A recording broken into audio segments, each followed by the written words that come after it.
السلام علیکم ورحمۃ اللہ وبرکاتہ۔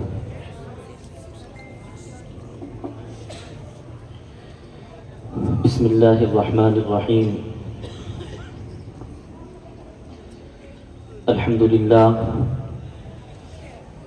للہ وکفى وسلام علی عباده الذین اصطفى، اما بعد فاعوذ باللہ من الشیطان الرجیم، بسم اللہ الرحمن الرحیم۔ وَلَقَدْ كَرَّمْنَا بَنِي آدَمَ وَحَمَلْنَاهُمْ فِي الْبَرِّ وَالْبَحْرِ وَرَزَقْنَاهُمْ مِنَ الطَّيِّبَاتِ وَفَضَّلْنَاهُمْ عَلَى كَثِيرٍ مِّمَّنْ خَلَقْنَا تَفْضِيلًا۔ وقال تعالى: والله أخرجكم من بطون أمهاتكم لا تعلمون شيئا وجعل لكم السمع والأبصار والأفئدة لعلكم تشكرون۔ وقال تعالى: ولكن كونوا ربانيين بما كنتم تعلمون الكتاب وبما كنتم تدرسون۔ وقال تعالى: إنا نحن نزلنا الذكر وإنا له لحافظون۔ صدق اللہ العظیم۔ آپ حضرات کافی وقت سے پروگرام سماعت فرما رہے ہیں۔ آج کے اس پروگرام میں ہمارے مشفق و محترم مولانا مفتی عبداللہ صاحب دامت برکاتہم العالیہ کے حکم نامے پر حاضری ہوئی۔ مدرسے کے روح رواں مولانا مفتی محمد لقمان صاحب دامت برکاتہم العالیہ آج کے اس پروگرام کی کارروائی انتہائی دلجمعی کے ساتھ آگے بڑھا رہے ہیں۔ موصوف کے حکم پر چند باتیں آپ کے سامنے پیش کرنی ہیں۔ ہم نے جو قرآن کریم کی آیت پڑھی، آیت نہیں بلکہ آیات پڑھی، ان آیات کا ہم ترتیب وار آپ کے سامنے ترجمہ پیش کریں گے۔ اس ترجمے کے ساتھ مختصر سی تشریح ہوگی اور وہی ہمارے آج کے بیان کا خلاصہ ہوگا۔ ہم نے قرآن کریم کی پہلی آیت آپ کے سامنے پڑھی، وَلَقَدْ كَرَّمْنَا بَنِي آدَمَ وَحَمَلْنَاهُمْ فِي الْبَرِّ وَالْبَحْرِ وَرَزَقْنَاهُمْ مِنَ الطَّيِّبَاتِ وَفَضَّلْنَاهُمْ عَلَى كَثِيرٍ مِّمَّنْ خَلَقْنَا تَفْضِيلًا۔ اس آیت میں اللہ رب العزت نے انسانوں کے اوپر کیے جانے والے احسان کا تذکرہ فرمایا ہے۔ اللہ رب العزت نے انسانوں کے حوالے سے اس بات کو بیان فرمایا کہ ہم نے انسانوں کو دنیا کی افضل ترین مخلوق بنایا ہے۔ ہم یہ بات علماء کی زبانی سنتے بھی ہیں، کتابوں میں ہم نے اس بات کو پڑھا بھی ہے کہ اللہ رب العزت نے انسانوں کو اشرف المخلوقات بنایا۔ تمام کی تمام مخلوقات میں انسان اعلیٰ اور افضل ہے۔ اس بات کو رب ذوالجلال قرآن کریم کی اس آیت میں بیان فرماتے ہیں، وَلَقَدْ كَرَّمْنَا بَنِي آدَمَ، کہ ہم نے انسانوں کو معزز اور مکرم بنایا ہے۔ اللہ رب العزت نے انسانوں کو معزز اور مکرم کیوں بنایا؟ اللہ تعالیٰ نے انسانوں کو اشرف المخلوقات کیسے بنایا؟ ہم ان دو چیزوں پر آپ کے سامنے گفتگو کریں گے کہ انسان اشرف المخلوقات کیسے بنا اور انسان اشرف المخلوقات کیوں بنا۔ ان دو چیزوں پر ہم آپ کے سامنے گفتگو کریں گے، اور یہ گفتگو آپ کے لیے ممکن ہے کہ موضوع کی حساسیت کے اعتبار سے منفرد ہو۔ آپ توجہ کے ساتھ سنیں کہ رب ذوالجلال نے انسان کو اشرف المخلوقات بنایا۔ سوال یہ ہے کہ الہ العالمین، آپ نے تمام کے تمام مخلوقات میں انسانوں کو اعلیٰ اور افضل کیسے بنایا؟ تو رب ذوالجلال نے اس کا تذکرہ کیا، واللہ اخرجکم من بطون امہاتکم، کہ اے انسانوں اس وقت کو یاد کرو کہ جب ہم نے تم کو تمہاری ماؤں کے پیٹوں سے پیدا کیا تھا، لا تعلمون شیئا، اس وقت میں تم کسی چیز کو نہیں جانتے تھے، اس وقت میں تم نادان تھے۔ ہم دیہات کی زبان میں کہیں کہ اس وقت میں تم جاہل تھے۔ لا تعلمون شیئا، تم کچھ نہیں جانتے تھے، جاہل تھے، ان پڑھ تھے۔ فجعل لكم السمع والابصار والافئدہ، رب ذوالجلال فرماتے ہیں کہ تم انپڑھ اور جاہل تھے، لیکن ہم نے تمہیں دیکھنے کی قوت عطا کی، ہم نے تمہیں سننے کی قوت عطا کی، اور ہم نے تمہیں سوچنے کے لیے دل دیا۔ یہ تین چیزیں ہم نے تمہیں عطا کی، ان تین چیزوں کی نعمت پر اگر غور کرو گے لعلکم تشکرون تو پھر ممکن ہے کہ تم اللہ رب العزت کے شکر گزار بندے بن جاؤ۔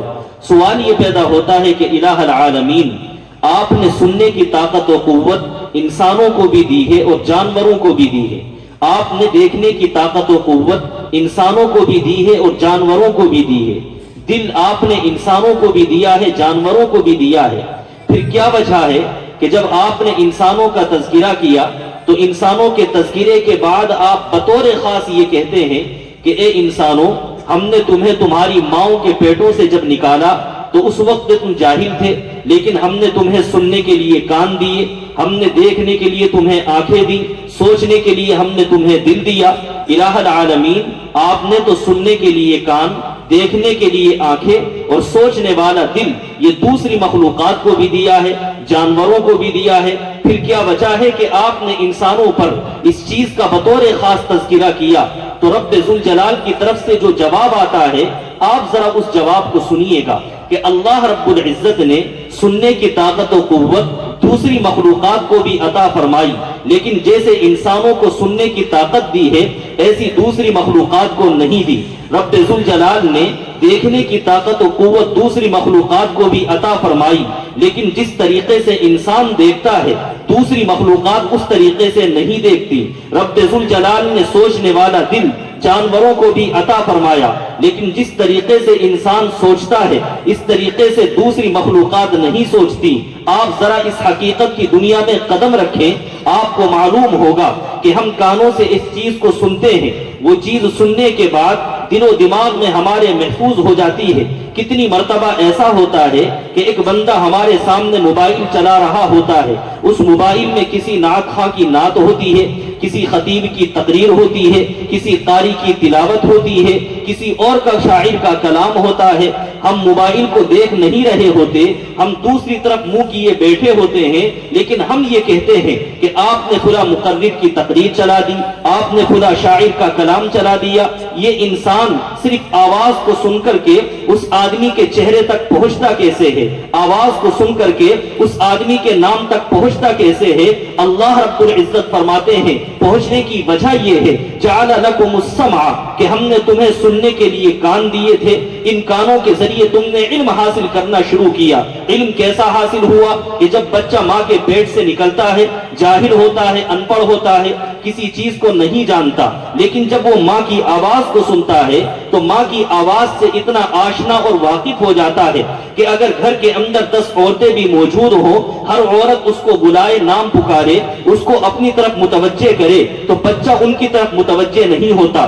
اچانک ماں کی آواز بچے کے کان میں پڑتی ہے اور بچہ فوراً اس طرف متوجہ ہوتا ہے۔ رب ذوالجلال اس کو فرماتے ہیں جعل لکم السمع، اے انسانوں تم جاہل تھے، کچھ نہیں جانتے تھے، ہم نے تمہیں سننے کے کان دیے، تم نے اس کے ذریعے علم حاصل کیا کہ یہ میری ماں کی آواز ہے، تم نے اس کے ذریعے علم حاصل کیا کہ یہ فلاں شاعر کی آواز ہے، تم نے اس کے ذریعے علم حاصل کیا کہ یہ فلاں مقرر اور خطیب کی آواز ہے۔ رب ذوالجلال نے یہ جو کانوں کی قوت ہمیں عطا فرمائی ہے، یہ کانوں کی قوت ایسی ہے کہ آج ہم نے 1 سال پہلے کسی کی آواز سنی، کتنی مرتبہ ایسا ہوتا ہے کہ وہ آواز جب دوبارہ ہماری سماعتوں سے، کانوں سے ٹکراتی ہے تو ہم یہ کہتے ہیں کہ شاید یہ آواز ہم نے پہلے بھی سنی ہے۔ اس سلسلہ کا ایک واقعہ علماء نے درس نظامی کی کتابوں میں لکھا ہے، علماء اس بات سے بخوبی واقف ہیں۔ ایک کتاب ہے نفحۃ العرب، اس کے اندر واقعہ موجود ہے، واقعہ ہے ایک بڑے عالم کا، حضرت قتادہ ابن دعامہ رحمت اللہ علیہ کا۔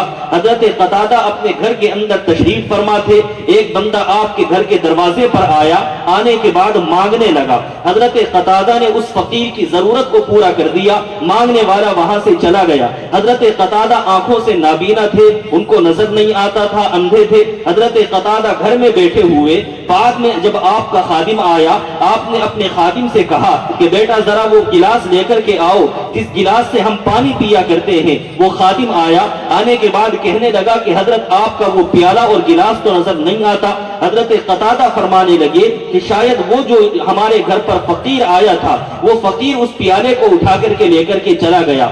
بات آئی گئی ہو گئی، وقت گزر گیا۔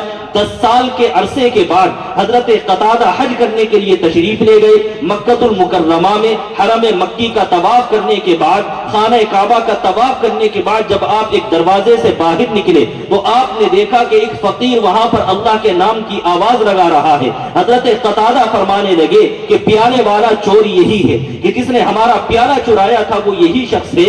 آپ ذرا تصور کریں کہ قتادہ نے 10 سال پہلے آواز سنی، 10 سال کے بعد اس آواز کو پہچان بھی لیتے ہیں۔ یہ ہے وَجَعَلَ لَكُمُ السَّمْعَ، اے انسانوں ہم نے تمہیں سننے کی طاقت و قوت عطا ایسی کی ہے کہ اس کے ذریعے تم علم حاصل کر لیا کرتے ہو۔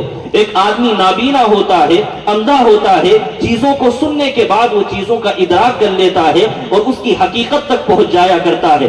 اللہ رب العزت نے دوسری بات بیان فرمائی، وَجَعَلَ لَكُمُ السَّمْعَ وَالْأَبْصَارَ، اے انسانوں ہم نے تمہیں دیکھنے کے لیے آنکھیں عطا فرمائی ہیں۔ سوال یہ پیدا ہوتا ہے، الہ العالمین آپ نے آنکھیں تو اوروں کو بھی عطا فرمائی ہیں، دوسری مخلوقات کو بھی عطا کی، انسانوں کا خاصہ کیا ہے؟ رب ذوالجلال نے انسانوں کے خاصے کی طرف اشارہ کیا کہ انسان اس آنکھ کے ذریعے فوٹو بھی کھینچتا ہے، انسان اس آنکھ کے ذریعے ویڈیو بھی بناتا ہے۔ اگر کسی بندے کا چہرہ ہم نے دیکھا، کوئی ہم سے معلوم کرے کہ ذرا اس کے چہرے کو بیان کرو، تو ہم اس کے چہرے کے نقش و نگار کو بیان کرتے ہیں، اس کی پلکوں کے بارے میں، اس کی زلفوں کے بارے میں، اس کے بالوں کے بارے میں ہم تذکرہ کرتے ہیں۔ یہ ہم نے نگاہوں سے کسی بندے کا فوٹو لیا اور فوٹو لینے کے بعد ہم اس کا تذکرہ کر دیا کرتے ہیں۔ کسی جگہ پر لڑائی ہو رہی ہو، ایک بندہ اپنی نگاہوں سے اس کا مشاہدہ کرتا ہے اور جب وہاں سے سب لوگ چلے جاتے ہیں تو پوچھنے والے سے پوچھا جاتا ہے لڑائی کیسے ہوئی، تو اب ایک بندہ پوری تفصیل بتا رہا ہوتا ہے کہ ایک ادھر سے دوڑ کر کے آیا، ڈنڈا اس نے ادھر سے اٹھایا، اس نے ادھر سے پتھر اٹھا کر کے مارا۔ یہ جو پوری تفصیل بیان کی جا رہی ہے، اسی تفصیل کو ہم ویڈیو بھی کہتے ہیں۔ جب ہمارے سامنے جدید دنیا نے موبائل پیش کیا تو لوگ حیران رہ گئے، کہنے لگے کہ موبائل کے اندر کیمرہ ہوتا ہے، کیمرے سے فوٹو بھی لیا جاتا ہے، کیمرے سے ویڈیو بھی بنائی جاتی ہے۔ حالانکہ رب ذوالجلال فرماتے ہیں کہ دنیا کے کیمرے پر تم غور کرتے ہو، دنیا کے کیمرے کے بارے میں تعجب کرتے ہو۔ رب ذوالجلال نے خود پیدائشی طور پر تمہیں 2 کیمرے عطا فرمائے ہیں، نگاہوں کی قوت تمہیں عطا فرمائی ہے۔ اس نگاہ کے ذریعے تم فوٹو بھی کھینچتے ہو، اس نگاہ کے ذریعے تم ویڈیو بھی بناتے ہو۔ کتنی مرتبہ ایسا ہوتا ہے کہ ایک آدمی کو ہم نے دیکھا، 1 سال ہو گیا، 1 مہینہ اس کو دیکھے ہوئے ہو گیا، وہ آدمی جب مہینے کے بعد ہمارے سامنے آتا ہے، آپ میں سے ہر ایک کے ساتھ یہ واقعہ پیش آیا ہوگا، آپ نے اس آدمی کو دیکھا اور دیکھنے کے بعد آپ اپنے چہرے کو نہیں بلکہ اپنے سر کو کھجا رہے ہوتے ہیں اور کھجاتے ہوئے کہتے ہیں کہ شاید میں نے تمہیں کہیں دیکھا ہے۔ یہ کھجانا کیا ہے؟ ہم اس کو جدید دنیا کی زبان میں کہیں گے کہ اگر ہم نے موبائل میں کسی کا فوٹو لیا، 1 سال فوٹو کو ہو گیا، کوئی ہم سے کہے کہ فلاں کا فوٹو نکالو، تو آپ یہ بتائیں کہ موبائل سے فوٹو فوراً نکل جاتا ہے یا گیلری میں جا کر کے سرچ کیا جاتا ہے؟ بندہ سرچ کرتا ہے، گیلری سے فوٹو تب نکالا کرتا ہے۔ اسی طریقے سے ہم نے 1 سال پہلے کسی کا چہرہ دیکھا، ہم اپنے گال کو نہیں کھجاتے، آنکھوں کو نہیں کھجاتے، بلکہ دماغ کی میموری کو کھجاتے ہیں، دماغ سے وائرس ختم کرتے ہیں اور میموری کھجانے کے بعد کہتے ہیں کہ ہاں 1 سال پہلے میں نے تم کو دیکھا ہے، فلاں مقام پر دیکھا تھا۔ یہ جو انسان اس چیز کا ذکر کر رہا ہے، اللہ رب العزت اسی کو فرماتے ہیں وَجَعَلَ لَكُمُ السَّمْعَ وَالْأَبْصَارَ، اے انسانوں ہم نے تمہیں دیکھنے کی قوت عطا کی ہے، اس کے ذریعے بھی تم علم حاصل کرتے ہو۔ آگے اللہ رب العزت فرماتے ہیں وَالْأَفْئِدَةَ، اے انسانوں ہم نے تم کو دل عطا کیا ہے، اس دل کے ذریعے بھی علم حاصل کیا جاتا ہے۔ دل کے ذریعے علم کیسے حاصل کیا جاتا ہے؟ ہم تفصیلات میں نہ جا کر کے اپنی بات آگے بڑھاتے ہیں۔ آپ نے ایک مشہور واقعہ بار بار علماء کی زبانی سنا ہوگا کہ امام الانبیاء نبی اکرم صلی اللہ علیہ وسلم مکہ المکرمہ کے قریب ایک غار میں تشریف لے جاتے تھے اور وہاں جا کر کے آپ عبادت کیا کرتے تھے۔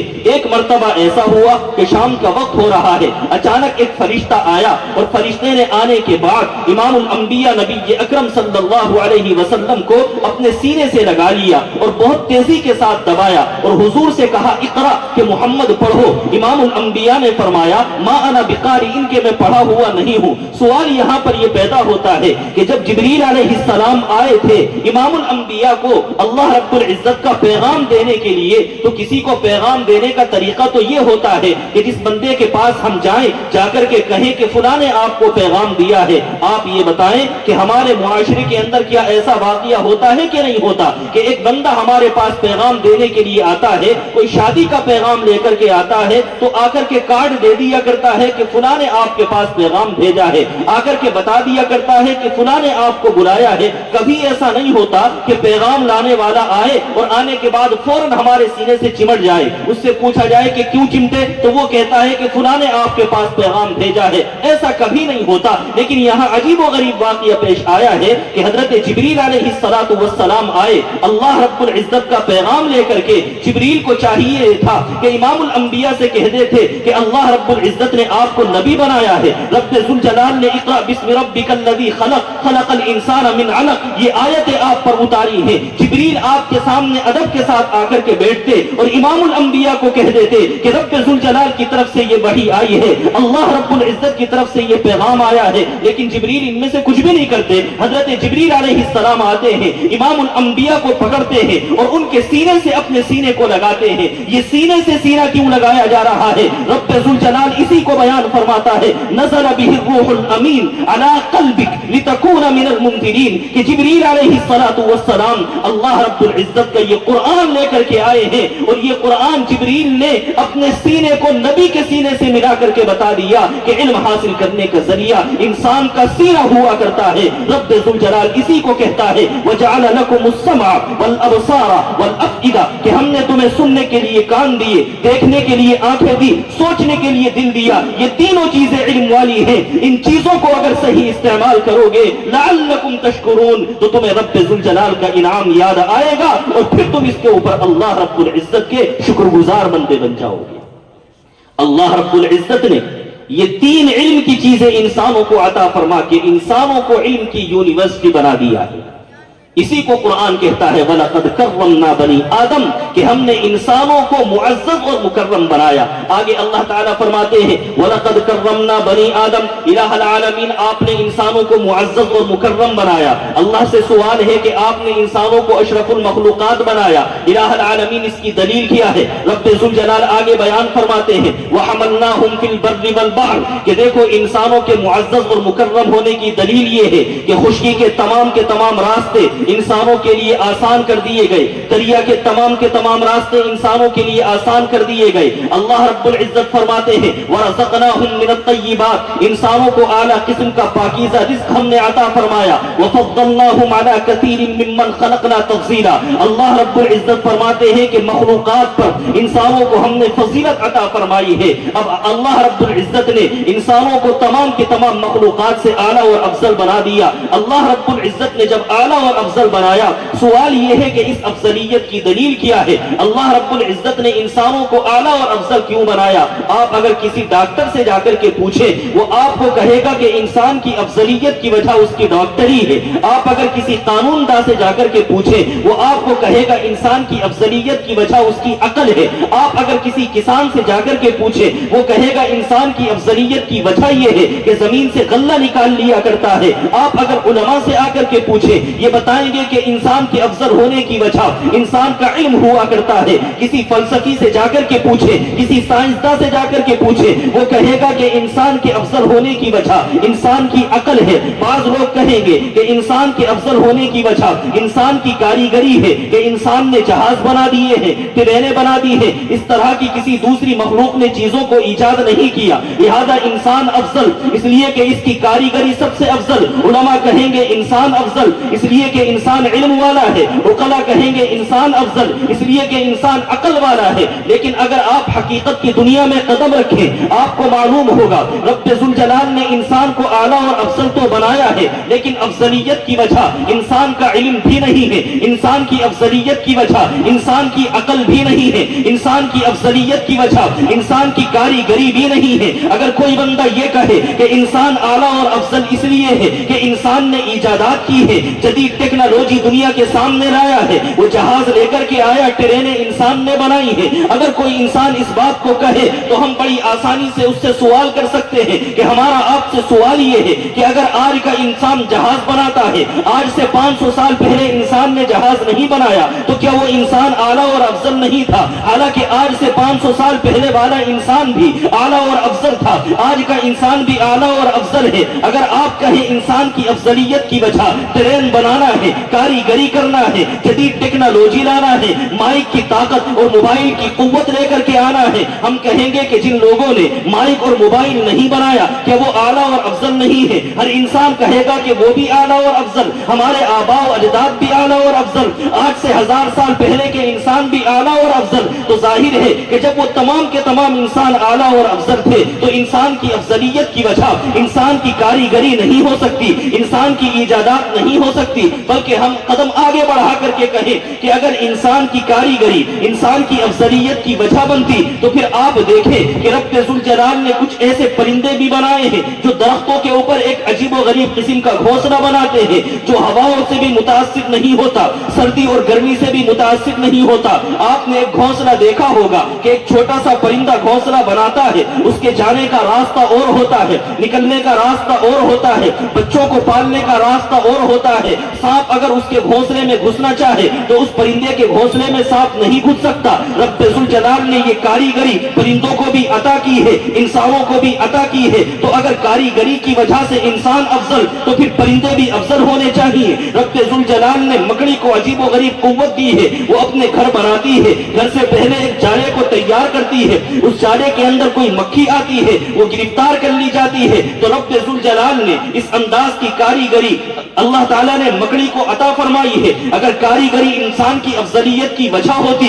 تو مکڑی بھی اعلیٰ اور افضل ہونی چاہیے تھی۔ معلوم یہ ہوا کہ انسان کی افضلیت کی وجہ انسان کی کاریگری نہیں بلکہ انسان کی افضلیت کی وجہ کچھ اور ہے۔ بعض لوگوں نے کہا کہ انسان کی افضلیت کی وجہ انسان کی عقل ہے، لیکن آپ حقیقت کی دنیا میں قدم رکھیں آپ کو معلوم ہوگا کہ انسان کی افضلیت کی وجہ انسان کی عقل بھی نہیں۔ عقل اس لیے افضلیت کی وجہ نہیں کہ اگر عقل افضلیت کی وجہ ہوتی تو دنیا کی تمام کے تمام دوسری مخلوقات وہ بے عقل ہونی چاہیے تھی، حالانکہ دوسری مخلوقات کو بھی رب ذوالجلال نے عقل عطا کی ہے۔ تو اگر عقل انسان کی افضلیت کی وجہ ہوتی تو دوسری مخلوقات بھی افضل ہوتی۔ آپ نے بندروں کے بارے میں دیکھا ہوگا، لومڑی کی چالاکی کے مشہور قصے آپ نے سنے ہوں گے، یہ ان کی عقلیت کی وجہ ہوتی ہے، یہ ان کی سمجھداری کی بنیاد ہوتی ہے۔ بلکہ ایک واقعہ علماء نے کتابوں میں لکھا ہے کہ ایک علاقے کے اندر بعض لوگ بندروں سے بہت زیادہ پریشان ہو گئے، ان لوگوں نے بندروں کو مارنے کا ختم کرنے کا ارادہ کیا، تو ان لوگوں نے آپس میں مل کر کے مشورہ کیا کہ ان بندروں کو کیسے ختم کیا جائے، کس طریقے سے ان کو مارا جائے۔ آپس میں مشورے کے بعد وہ اس نتیجے پر پہنچے کہ بندروں کے لیے روٹیاں تیار کی جائیں اور ان روٹیوں کے اوپر زہر لگا دیا جائے اور پھر بندر ان روٹیوں کو آ کر کے کھائیں گے، بندروں کا انتقال ہو جائے گا۔ واقعہ تاریخ کی کتابوں میں علماء نے لکھا ہے کہ ان لوگوں نے روٹیاں اس طرح کی تیار کی، ایک گھر کی چھت کے اوپر پھیلا دی، گھر کی چھت کے اوپر پھیلانے کے بعد نوجوان بیٹھ گئے نظارہ دیکھنے کے لیے کہ بندر کیسے آئیں گے، روٹی کس طریقے سے کھائیں گے اور پھر طلب کر کے کیسے مریں گے۔ وہ اس نظارے کو دیکھنے کے لیے بیٹھے، انہوں نے دیکھا کہ ایک بندر آیا، اس نے آ کر کے دیکھا کہ روٹیاں پھیلی ہوئی ہیں، بندر رک گیا، روٹیوں کے قریب نہیں گیا، اس لیے کہ آج سے پہلے چھت پر روٹیاں پھیلی ہوئی نہیں ہوتی تھی، آج چھت پر روٹیاں پھیلی ہوئی ہیں، کوئی خاص وجہ ہے۔ بندر قریب گیا، جا کر کے ایک روٹی کو اٹھائی، روٹی کو اٹھانے کے بعد اس نے سونگا اور واپس روٹی کو زمین پر رکھ دیا اور کچھ دیر روٹیوں سے دور ہٹ کر کے بیٹھ گیا۔ بندر واپس چلا گیا، اس کے ساتھ 8 منٹ کے بعد بندر واپس آیا اور اس کے ساتھ مزید 50-60 بندر تھے، وہ تمام کے تمام بندر روٹیوں کے قریب آئے اور قریب آ کر کے گول دائرہ بنا کر کے بیٹھ گئے۔ بندروں نے آپس میں اپنی زبان میں اشاروں میں کچھ مشورہ کیا ہوگا، روٹیوں کے قریب بیٹھنے کے بعد ایک موٹا بڑا سا بندر آگے بڑھا, اس نے روٹی کو اٹھایا, ٹکڑے کو توڑا, اس میں سے سونگا اور سونگنے کے بعد واپس زمین پر رکھ دیا اور اپنی پوری فوج کو لے کر کے واپس چلا گیا. اس کے 10 یا 15 منٹ کے بعد بندر واپس آئے, ان تمام کے ہاتھ میں ایک ہرا پتا موجود تھا. وہ بندر اس ہرے پتے کے ساتھ آئے, روٹیوں کے قریب بیٹھے, تھوڑا سا ہرا پتا کھایا اور پھر انہوں نے ساری زہر آلود روٹیاں کھائیں اور روٹیاں کھانے کے بعد اوپر سے ہرا پتا کھایا اور پھر کودتے پھاندتے چلے گئے. یہ نوجوان حیران ہو گئے کہ ہم نے بندروں کو مارنے کا ارادہ کیا تھا, زہر لگایا تھا, انسان نے اپنی عقل استعمال کی, بندروں نے اپنی عقل استعمال کی. اللہ رب العزت نے بندروں کو بتا دیا کہ اس زہر کا علاج ہم نے فلاں جڑی بوٹی کے اندر رکھا ہے. اگر انسان کی افضلیت کی وجہ اس کی ڈاکٹری, اس کی عقل ہوتی تو اللہ رب العزت بندروں کو وہ طاقت و قوت عطا نہ کرتا. معلوم یہ ہوا کہ انسانوں کی افضلیت کی وجہ اس کی عقل بھی نہیں. بعض لوگ یہ کہیں گے کہ انسان کی افضلیت کی وجہ انسان کا علم ہے, تو آپ توجہ رکھیے گا, انسان کی افضلیت کی وجہ انسان کا علم بھی نہیں ہے. خالص علم انسان کی افضلیت کی وجہ نہیں, اس لیے کہ رب ذوالجلال قرآن کریم میں فرماتا ہے وَإِن مِّن شَيْءٍ إِلَّا يُسَبِّحُ بِحَمْدِهِ وَلَكِن لَّا تَفْقَهُونَ تَسْبِيحَهُمْ, کہ دنیا کی تمام مخلوقات اللہ رب العزت کی تعریف کرتی ہے, اللہ کی تسبیح بیان کرتی ہے, اللہ کا ذکر کرتی ہے, لیکن تم ان کی زبان نہیں جانتے. ظاہر سی بات ہے کہ جب دنیا کی تمام مخلوق اللہ کی تعریف کر رہی ہے, اللہ کا ذکر کر رہی ہے, تو اللہ کا ذکر اور اللہ کی تعریف علم کے بغیر نہیں ہو سکتا. تو رب ذوالجلال نے دوسری تمام کی تمام مخلوقات کو بھی علم عطا فرمایا ہے کہ جس کی بنیاد پر وہ اللہ رب العزت کی تعریف کرتی ہے. قرآن کریم نے ایک دوسری جگہ اللہ تعالیٰ فرماتے ہیں کل قد علم صلاته وتسبیحہ, کہ ہر مخلوق نے اللہ رب العزت کی عبادت کے بارے میں جان لیا ہے, تو ہر مخلوق اللہ کی عبادت بھی کرتی ہے, اللہ کی تعریف بھی کرتی ہے, اللہ کا ذکر بھی کرتی ہے. اللہ کی تعریف اور اللہ کا ذکر علم کے بغیر نہیں ہوتا. ہم اور آپ نمازیں پڑھتے ہیں, اللہ کی تعریف کرتے ہیں, اللہ کا ذکر کرتے ہیں. ہمیں اگر نماز کا علم ہوگا تو نماز پڑھیں گے, ہمیں اگر ذکر کا علم ہوگا تو اللہ کا ذکر کریں گے, اور اگر علم نہیں ہوگا تو ہم اللہ کا ذکر نہیں کریں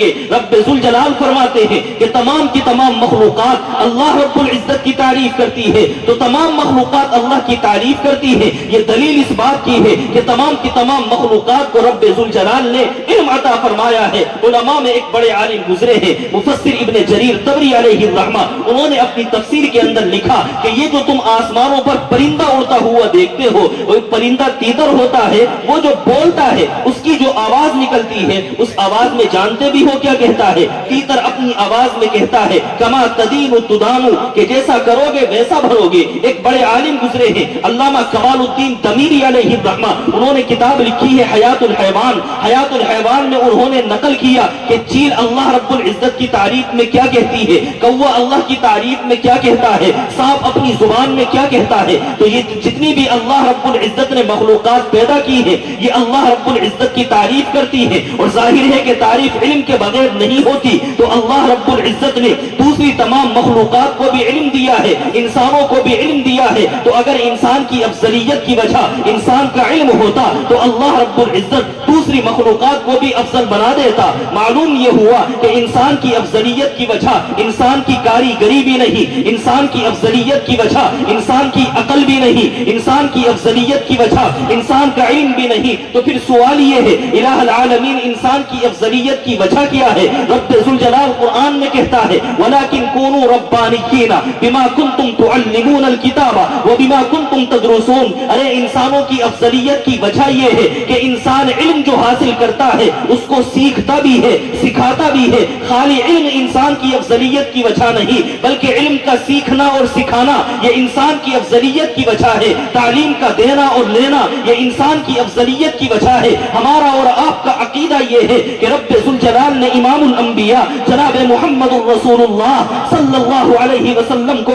تمام کی تمام مخلوقات میں سب سے اعلیٰ اور افضل بنایا, تمام کے تمام انبیاء سے اعلیٰ اور افضل بنایا. امام الانبیاء سے پوچھا گیا کہ یا رسول اللہ آپ دنیا میں تشریف لائے ہیں, آپ کے آنے کا مقصد کیا ہے؟ تو امام الانبیاء نے یہ نہیں فرمایا کہ میں صرف علم لے کر کے دنیا میں آیا ہوں. امام الانبیاء نے فرمایا کہ رب ذوالجلال نے مجھے دنیا میں معلم بنا کر کے بھیجا ہے, استاد بنا کر کے بھیجا ہے، رب ذل جلال نے مجھے دنیا میں پڑھانے والا بنا کر کے بھیجا ہے۔ امام الانبیاء نبی اکرم صلی اللہ علیہ وسلم کے بارے میں آتا ہے کہ ایک موقع پر آپ مسجد نبوی میں تشریف لے گئے، آپ نے دیکھا کہ بعض صحابہ اس طرف بیٹھے ہوئے ہیں اور بعض صحابہ اس طرف بیٹھے ہوئے ہیں، ایک حلقہ صحابہ کا ادھر لگا ہوا ہے، ایک حلقہ صحابہ کا ادھر لگا ہوا ہے۔ امام الانبیاء نے دیکھا اس حلقے کے لوگ ذکر و اذکار کر رہے ہیں، تسبیحات پڑھ رہے ہیں، دعائیں مانگ رہے ہیں، اور اس حلقے کے لوگ ہیں وہ اللہ رب العزت کی تعریف بھی کر رہے ہیں لیکن سیکھنا سکھانا کر رہے ہیں، پڑھنا پڑھانا کر رہے ہیں۔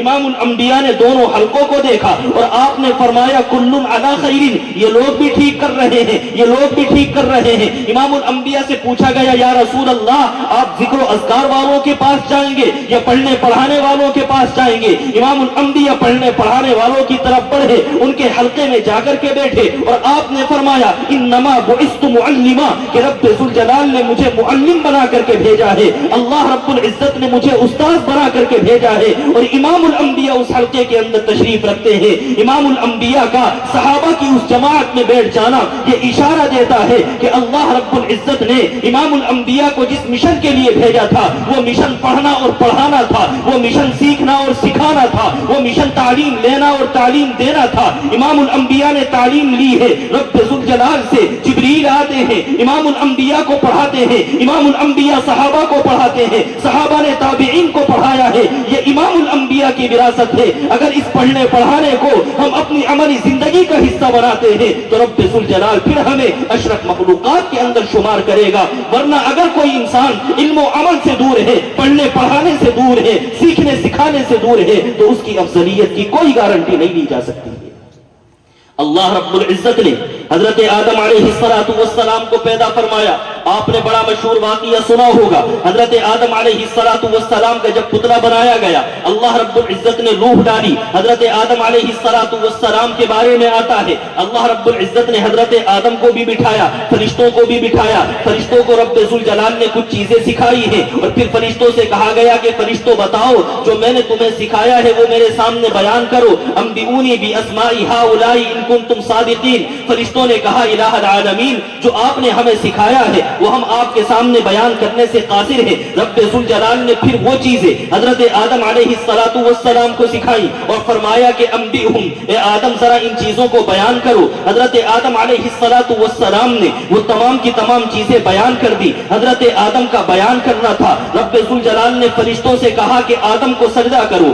آپ ذرا اس دلیل کے اندر غور کریں، اللہ رب العزت سب سے پہلے استاد ہیں، اللہ تعالیٰ نے سکھایا ہے۔ حضرت آدم علیہ السلام نے اس سیکھی ہوئی چیز کو فرشتوں کے سامنے بیان کیا ہے۔ یہ پڑھنے پڑھانے کا سلسلہ انسان کی پیدائش سے شروع ہوا ہے اور اللہ رب العزت نے اس کی بنیاد پر انسانوں کو افضل بنا دیا کہ فرشتوں سے کہا کہ آدم کو سجدہ کرو۔ تو پڑھنے پڑھانا یہ عمل ایسا ہے کہ اللہ رب العزت نے اس عمل کی بنیاد پر انسانوں کو فضیلت عطا فرمائی ہے۔ اس عمل کی بنیاد پر اللہ رب العزت نے انسانوں کو معزز اور مکرم بنایا ہے۔ اب آپ کے ذہن میں سوال آ سکتا ہے کہ ہم پڑھنا پڑھانا مدرسے میں بھی کرتے ہیں، ہم پڑھنا پڑھانا اسکول میں بھی کرتے ہیں، تو سوال یہ ہے کہ پڑھنا پڑھانا مدرسے والا ہے یا پڑھنا پڑھانا اسکول والا ہے، پڑھنا پڑھانا دین والا ہے یا پڑھنا پڑھانا دنیا والا ہے، کون سا علم یہاں پر مراد ہے؟ تو ہم اس پر بھی قرآن کی دلیل پیش کریں۔ رب ذوالجلال فرماتے ہیں پڑھنے پڑھانے سے وہ پڑھنا مراد ہے یوم ندعو کل